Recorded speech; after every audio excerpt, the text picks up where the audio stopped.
Mimisan dikatakan dia gawat kalau misalnya kita sudah obati ya. Tadi ya, kalau misalnya ada misalnya hipertensi, tentu kita harus obati. Jangan sampai didiamkan. Kemudian biasanya pada orang tua itu tadi harus dirawat sehingga kita atasi dulu penyebab-penyebabnya dan kita evaluasi. Kalau misalnya kita anggap gawat kalau misalnya pendarahan berat dan berulang.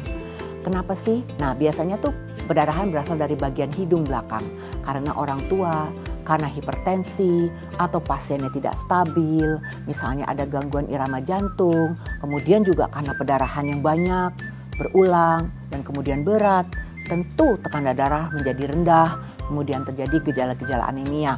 Yang lain adalah kalau sudah gawat tentu pasien harus dirawat, jangan sampai didiamkan di rumah, ya. Dan kemudian tentu saja apa yang harus kita lakukan di rumah sakit, bisa saja kalau kita sudah atasi hal-hal tersebut di atas, kita harus ikat pembuluh darahnya dengan tindakan apa? Mungkin dengan tindakan yang kita sebut dengan tindakan endoskopi, memasukkan alat untuk melihat secara langsung dan kemudian kita ikat pembuluh darahnya yang kemungkinan menjadi sumber pendarahannya. Yang lain kalau sudah berhenti juga kita lakukan embolisasi. Apa itu? Kita lakukan pemasukan alat obat-obatan ke dalam pembuluh darah untuk mengecilkan pembuluh darah dan sehingga pembuluh darah menjadi shrinkage atau menjadi mengecil.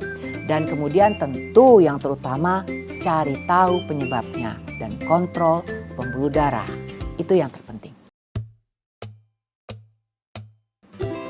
Tentu bisa dicegah karena saya sudah sebutkan tadi kemungkinan penyebabnya. Yang pertama tentu kita harus menghindari trauma pada hidung. Dengan apa? Tidak sering-sering mengorek hidung dengan tangan atau kuku kita yang belum dipotong. Yang lain adalah tidak menyingsing secara keras ya. Menyingsing hidung baik satu sisi atau dua sisi. Kemudian jangan minum minuman yang terlalu panas. Dan yang ketiga adalah mempertahankan kelembaban hidung. Dengan cara apa?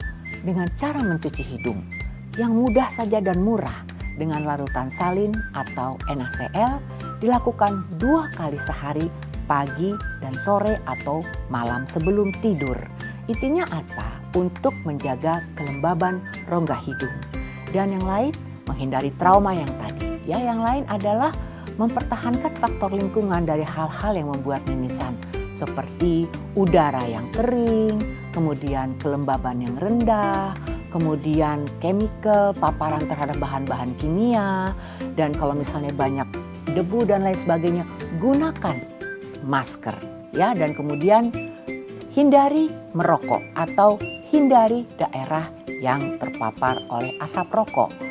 Dan tentu kalau ada kelainan septum atau kelainan anatomis di rongga hidung, cepat diatasi, baik itu misalnya tulang hidung yang bengkok, atau misalnya ada struktur di dalam rongga hidung yang bengkak, sehingga misalnya kongka itu dan sering menyebabkan sumbatan hidung dan kemudian sulitnya sekret atau lendir keluar lewat hidung sehingga harus lewat ke belakang tertelan ke saluran makan.